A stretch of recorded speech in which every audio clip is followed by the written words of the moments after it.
మంగ్లీపై case.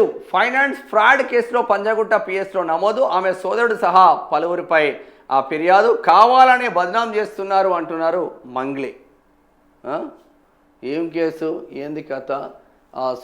సుబ్బన్నెవడు? ఈ advocate ఈమె పైన ఆరోపణలు ఎందుకు చేస్తూ ఉన్నారు? బెదిరిస్తున్నారంట వీళ్ళు.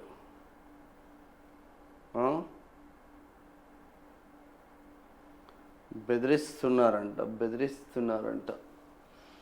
ఇక మైక్రో ఫైనాన్స్ మోసం కేసులో ఫోక్ సింగర్ మంగ్లీ సహా పలువురిపై పంజాగుట్ట పోలీసులు కేసు నమోదు చేశారు. బాధితుల పక్షాన న్యాయ పోరాటం చేస్తున్నందుకు బెదిరింపులకు పాల్పడుతున్నారని శనివారం న్యాయవాది సింగపోగు సుబ్బారావు పంజాగుట్ట పోలీస్ స్టేషన్లో ఫిర్యాదు చేసి మీడియాతో మాట్లాడారు. నెల రోజుల క్రితం నన్ను హేమకాంత్ రెడ్డి, మధుసూదన్ రెడ్డి, తిరువాల్ తదితరులు సంప్రదించారు. కొందరు వ్యక్తులు అధిక లాభాల ఆశ చూపించి మైక్రో ఫైనాన్స్ పేరుతో పెట్టుబడులు సేకరించి మోసం చేశారు. ఈ వ్యవహారంలో రమావత్ మధు, పాల్ భరత్ చౌహాన్, శైలజ చౌహాన్, శివ అంటే మంగ్లీ సోదరుడు, గాయని మంగ్లీ ఆలియా సత్యవతి, ఆమె పేరు యాక్చువల్ పేరు సత్యవతి తదితరులు సుమారు 100 మంది వద్ద 9.5 నుంచి 10 కోట్ల వరకు వసూలు చేశారు.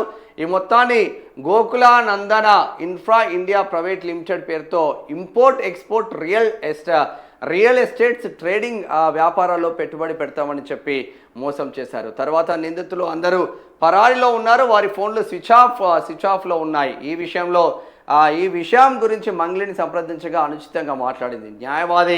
న్యాయవాది పూజారి నాగేశ్వరరావు, సంగీత దర్శకుడు సురేష్ బొబ్బిలి తదితరులు కేసు పెట్టవద్దని ఒత్తిడి తెచ్చారు.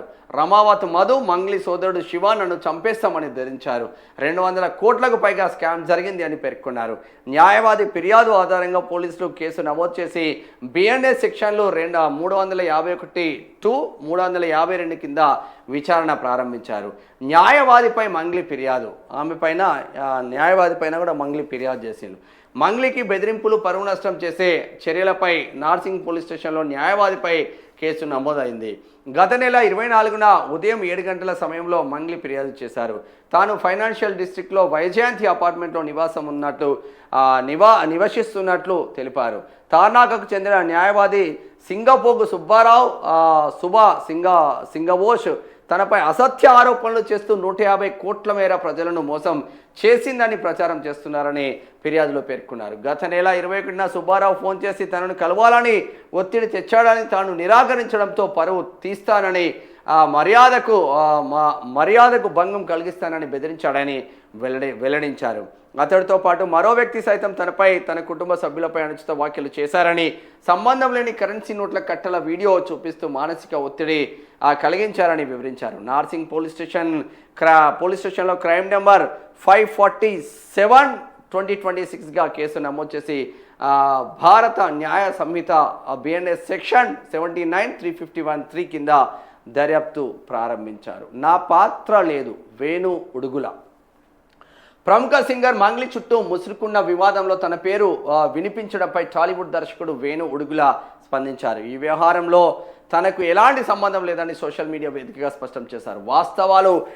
వాస్తవాలు తెలుసుకోకుండా కొన్ని మీడియా సంస్థలు తన పేరును ఈ ఇష్యూలోకి లాగడంపై తీవ్ర ఆవేదన వ్యక్తం చేశారు. మంగ్లీ, న్యాయవాది సుబ్బారావు ఇద్దరు నాకు తెలిసిన వారే. ఆ పరిచయం ఉండడం వల్ల కావాలని నన్ను ఈ ఇష్యూలోకి లాగారు. అంతకుమించి ఈ వివాదంతో ఎలాంటి సంబంధం లేదు అని వివరణ ఇచ్చిండ్రు. మరి ఈ ఎపిసోడ్ నెల రోజుల నుంచి నడుస్తూ ఉంది.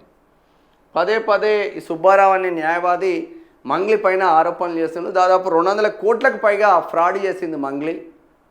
ఫ్రాడ్ చేసి పేదలను ఫ్రాడ్ చేస్తూ ఉంది అని చేస్తూ ఉన్నారు. నా పరువుకు నష్టం కలిగించిందని ఈ మంగ్లీ కూడా నార్సింగ్ పోలీస్ స్టేషన్లో కేసు పెట్టింది. ఈమె మొత్తం దోసుక తింటుందని సుబ్బారావు కూడా నన్ను చంపేయడానికి రెడీ అవుతూ ఉన్నారని ఆయన కూడా పంజాగుట్ట పోలీస్ స్టేషన్లో కేసు పెట్టాడు. ఏడికి పోతుందో 2 కేసులు చూద్దాం. ఇక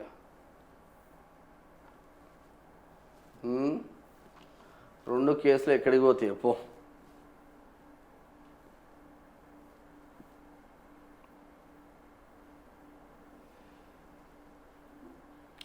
ఇక ఛార్జీలు విధిస్తే యూపీఐ వాడబోం, 75% మంది యూజర్లది ఇదేమాట లోకల్ సర్కిల్లో సర్వే వెల్లడి. శాంతి చర్చల్లో తొలి అడుగు.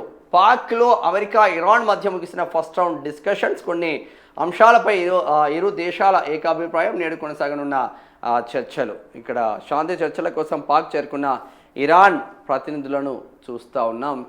ఇక డార్క్ ప్యాటర్న్స్ తొలగించాల్సిందే.